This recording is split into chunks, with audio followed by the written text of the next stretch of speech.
let's talk alone for a minute and I'll go through everything that's been going on, and then I'll get Jason in here, or I'll go to him and we'll talk a little bit more with him. But I thought to start off, it might be easier to kind of just go through everything because it overwhelms him to hear everything and that amount of information. So I really feel like you guys need to be caught up on what all has been happening lately. At Jason's last neurology appointment, she suggested that we do a PET scan again. And I was like, okay. And then part of me, I just felt like, why are we doing another PET scan? What is that gonna do?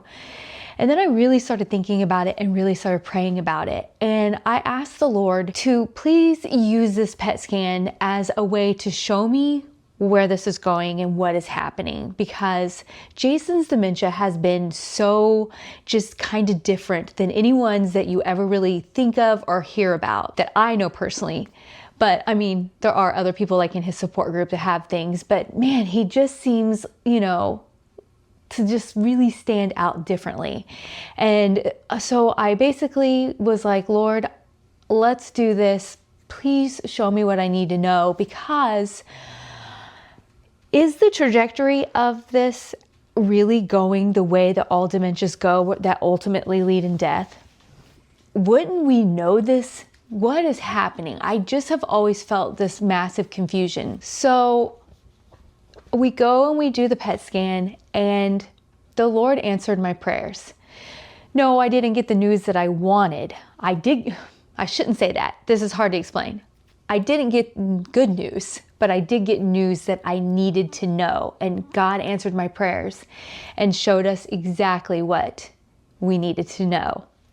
That ultimately, yes, this is going the way the other dementias go, and it is going to continue down this road and has progressed quite a lot. She's gonna get in her spot.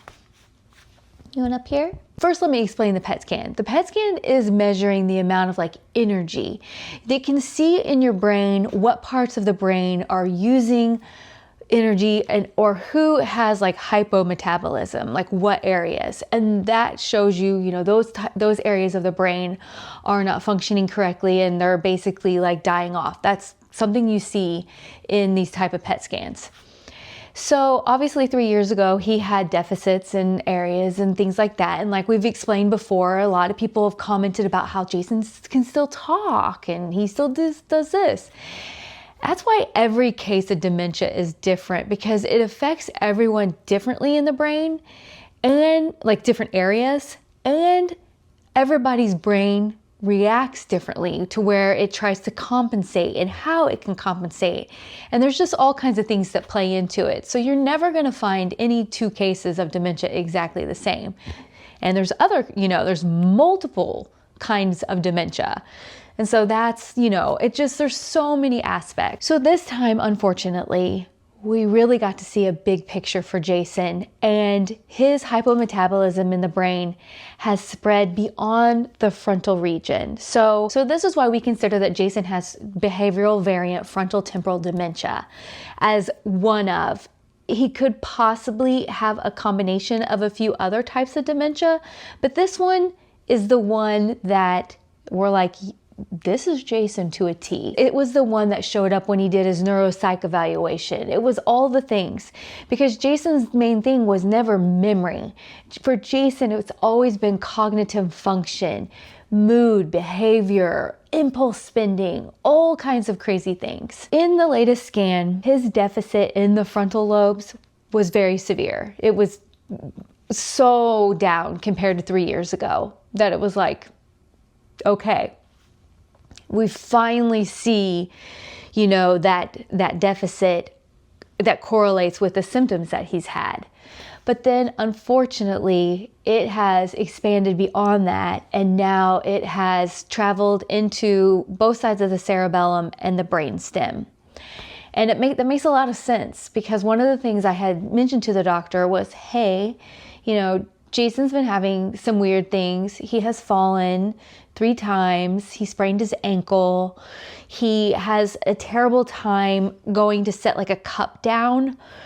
He misses a table. He can't, judge all that. Well, all of that comes from that brainstem area, your balance, your coordination.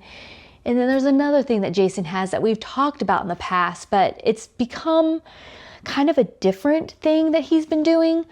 Like, in the past, I think we have a whole video on it about Jason having swallowing issues where he chokes, he gags, he vomits. We've talked about this many times.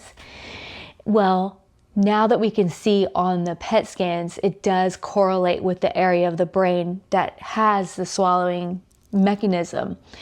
So that makes sense.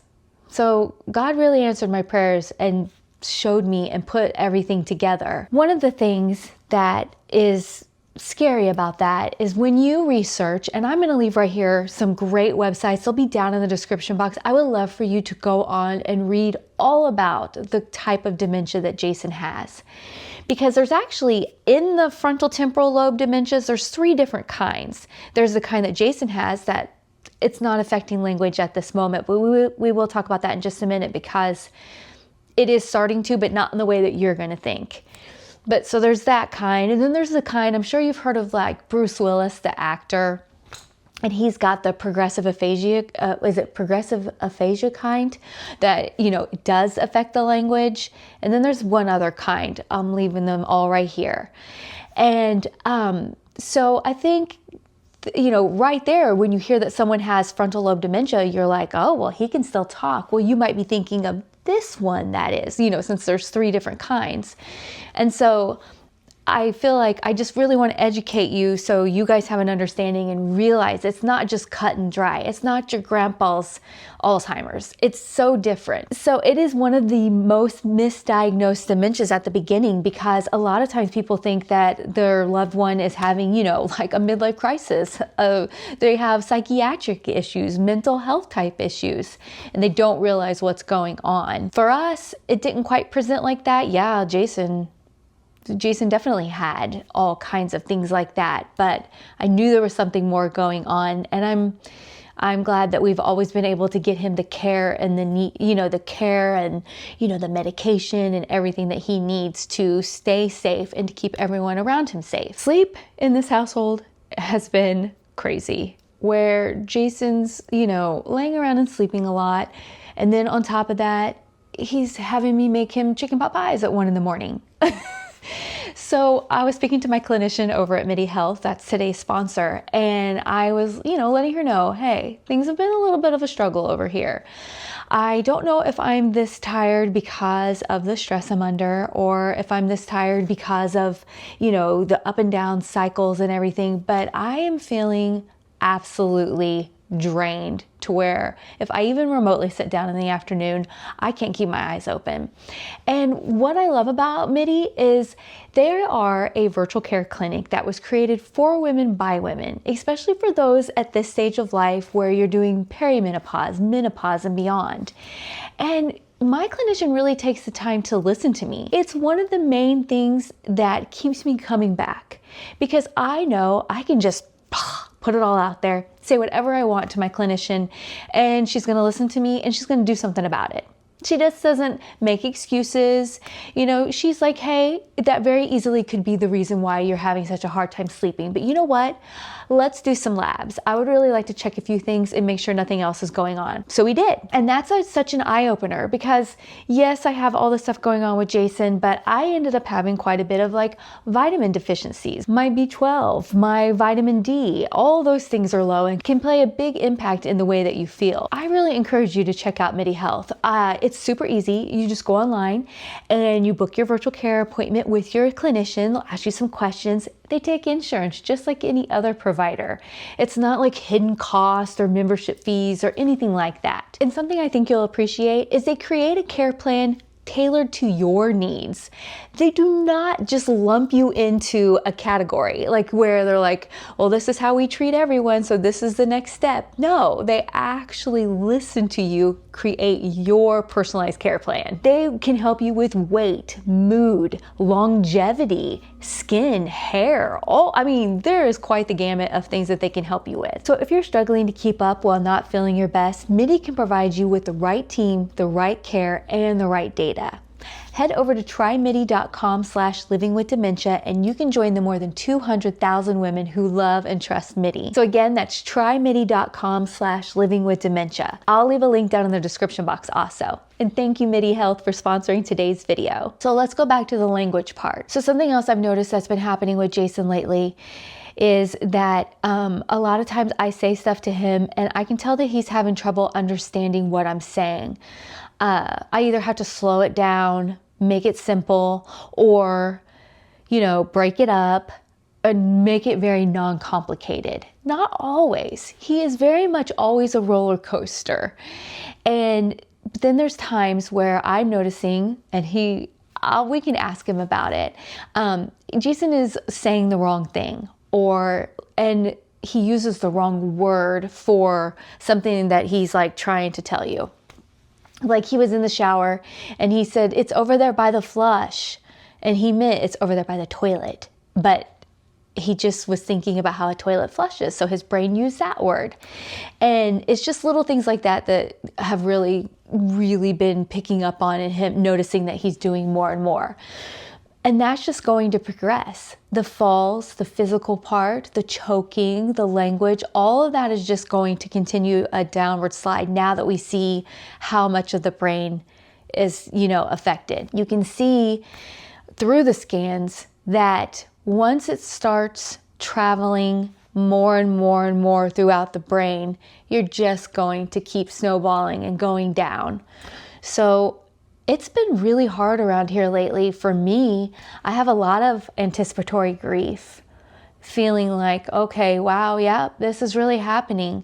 That we had to make, I showed over on A Charming Abode, one of our day in a life, where we went and we bought our cemetery plots. We wanted to do that together while we still had a chance to talk about it and do it where I just didn't get stuck making all the decisions. I wanted to make sure that we're doing it, and everyone's like, oh, that's not sad. You're just planning for the future. But I have to disagree. It does feel sad, more sad than just, being old and trying to take that burden off your children. Like, we're going because we know this is coming. We know it's coming. Like, yes, everyone dies, but it's different when you're watching your loved one die right before your eyes. And so it made it really sad. And Jason was funny and he was silly at first.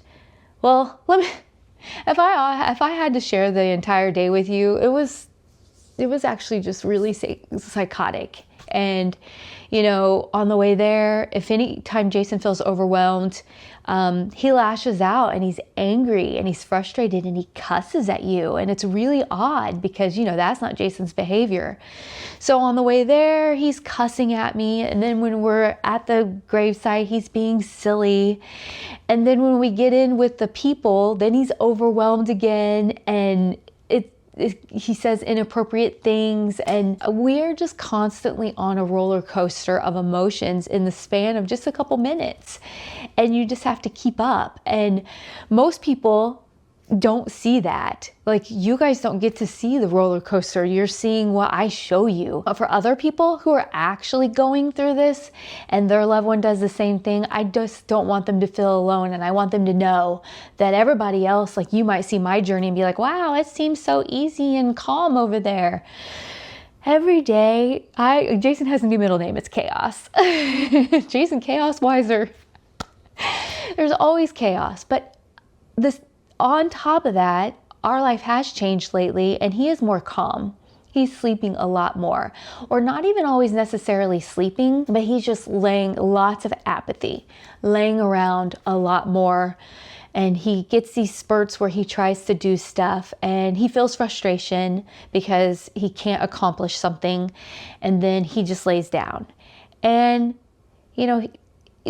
you'll see that with someone who has this type of dementia, they're not really depressed. It's not depression that is happening to them. It's just apathy, where they just don't have that drive and that motivation because the part of the brain that is, dying off, that they just can't have what we had. They can't do what they did in the past. So that's kind of where we're at right now. And I really, really want to educate everyone on this type of dementia because I don't think it gets talked about. That's one of the things that we've tried to do, is educate everyone. And I think we're doing a really good job of showing the stages. Everyone always thinks that dementia is just the end stage where you don't remember people and all that. Jason most likely is never going to forget us. It's never like that. That's not the type of dementia that he has. One of the cool things that Jason has done is he has donated his brain when he dies. One, for research, just because he is so rare. There's not a lot of people that this, he was in his 40s when all this started. And he wants them to be able to use his brain to maybe make a difference. You never know. But on top of that, we will get to see the exact cause of everything. Did he have a buildup of tau? Tau is one of the things that a lot of times with frontal lobe happens. It's like there's proteins, different things, and we'll get to learn all that. And I think that that's really fascinating. And I think that that's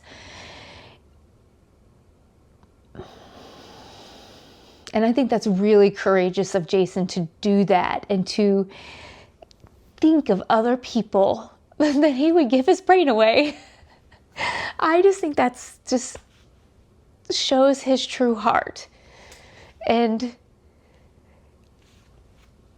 when the bad stuff is happening and, and he's taking his frustrations out on those around him he loves the most, I just remember he can't help it. And I always try to think of like who he really is. My goodness, we've been together since we were 15 years old. I definitely know this man. And he's so kind and loving and funny. His sense of humor now is so crazy. He's always been a funny guy. But now he kind of acts like, I don't know, kind of like a kid and just gets so silly and goofy. And sometimes his jokes make no sense and they're so crazy, but it makes me laugh and he keeps me on my toes. So we did genetic testing and we're going to hopefully get that back soon, and we're going to share that. A lot of times people with this type of dementia, it's genetic, but the majority is sporadic, which it just happens. But the way that it's traveling through Jason's brain, they were a little suspicious that it could be genetic. So in the next video, we'll come back here in a couple weeks. We should have the results back, and we'd love to share that with you and, continue on with how everything's going. So let me go get Mr. Jason, or go out there and see what he's doing. And I want him to share, but we're only going to have him share what he feels like he wants to share. So here we go. Hello, everyone, and welcome to another episode of What the Heck's Going On? What the heck's going on? All right, I gave everybody a little update, telling them kind of the results of the PET scan, and all that kind of stuff. Okay. And so I love to bring you on. Everyone loves to see your cute, adorable face. Evie's like, excuse me, you left me on this other sofa. Chubby ween here. Okay, now everything's right with the world. Yes. All right. Let's get situated. We're a hot mess right now. You're an express mess. I am. How do you feel like you processed your results and all that kind of stuff? Well, I have allowed myself to get extra sleepy and require more naps. I don't know if that's... Yeah, I don't know. I feel like it gave... I don't know if closure is the right way, but like a more sense of understanding. Because, I don't know, I felt like I was holding on a cliff for so long, and just now there's a little progress, even though it's not the right direction. It's like, oh, well, okay, you've gone here a little bit. Did that even make sense? Yeah, you basically what you're saying is you were holding for a while, and so you yourself were questioning what was happening, and then you've had some progress downhill, and then we saw the results, and you're like, it made sense to you. Yeah, why didn't you just say that the first time? Yeah, I kind of feel like that. I was telling everyone because everyone always compliments you on your vocabulary and your language and everything. You're going to make me yawn with all that yawning I'm you're so doing. sorry. Are you so tired? Yes. He's always so tired. Everyone always compliments you on your language, vocabulary, and everything. But I was telling him about some of the issues you've been having lately, where that's why you use the wrong word sometimes, or you can't get the word, or if we speak at a certain speed, or if you're trying to do something else and we speak, you've told me you feel like your brain's frying. Yes. Tell us a little bit about that. Think back to Nancy Reagan. This is your brain. This is your brain on drugs. And this is your brain when you speak to me. My brain when you speak to me, and I'm like, I don't know, I can't think of what the instance was, but I can remember a yawn. Oh, sorry to everybody out there, because I'm sure somebody out there is now having to yawn because I'm yawning. You keep saying yawn, and I want to yawn. What were we saying? Nancy Reagan, and I don't know where you were going with it, so I can't help you. I'm sorry. Welcome to the club, folks. I think we're talking about, okay, forgetting what word goes in a sentence. Like, obviously, I'm talking, and I have a thought, and then I lose track of, I can't even think of the word, even if it's simple, you know. You just feel like you were saying if you're doing something and someone talks to you, you feel like Yeah. your brain fries. Yes. And that was the example, like, yeah. Okay. And I think that's really interesting that you know that you feel like your brain's frying. Like, Well, I don't know if I feel like it or just all of a sudden it's like, yeah, I guess it makes it feel like it. yeah, Okay. that makes sense. Start wrapping up projects around here that I feel like I could do, but I can't do anymore. Stop starting new ones. So that when, not if, but when, I'm no longer able to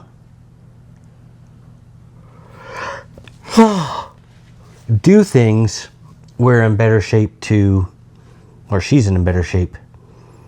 Pretty much reduced my contributions to mowing and emptying the dishwasher occasionally.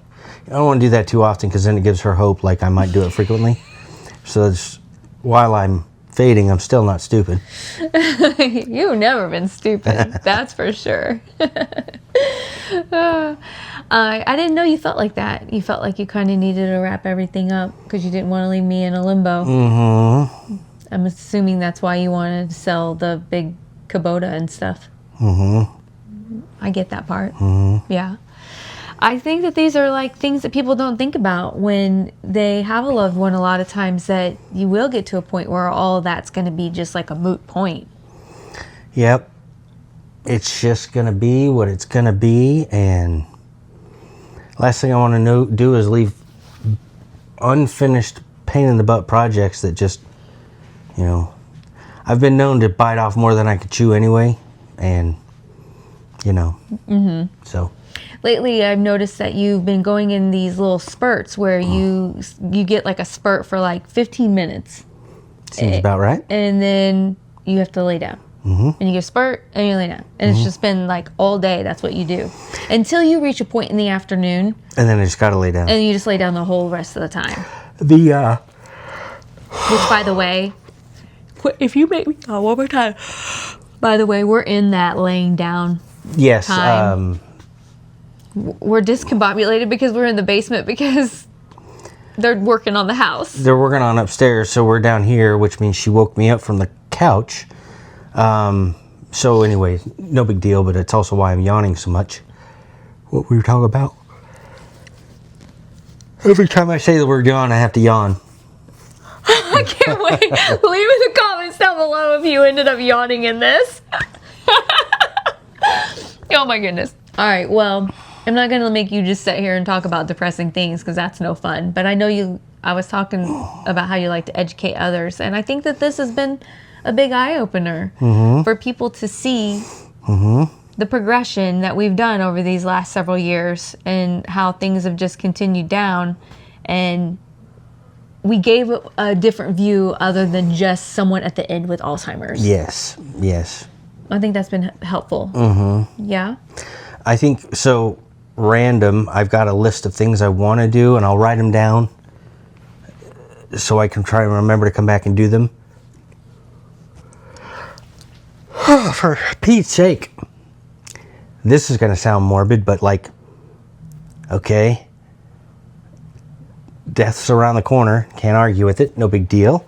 But then, like, what happens? We've got, like, okay, got a cemetery plot, but I'm donating my organs. So there's a, like, mid-step, like, okay, I pass away.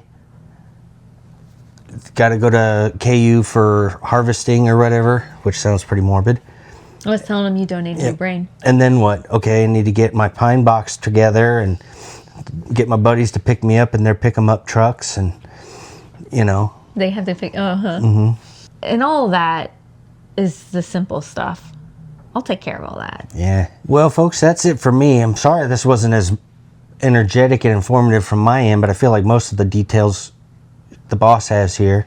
I do want to thank Mitty for supporting our channel, and hopefully some of you have found them helpful too. I know they provide a lot of good help. Well, thank you. That was very nice. All right. So stay tuned. I'll be back here in just a couple weeks with the genetic results.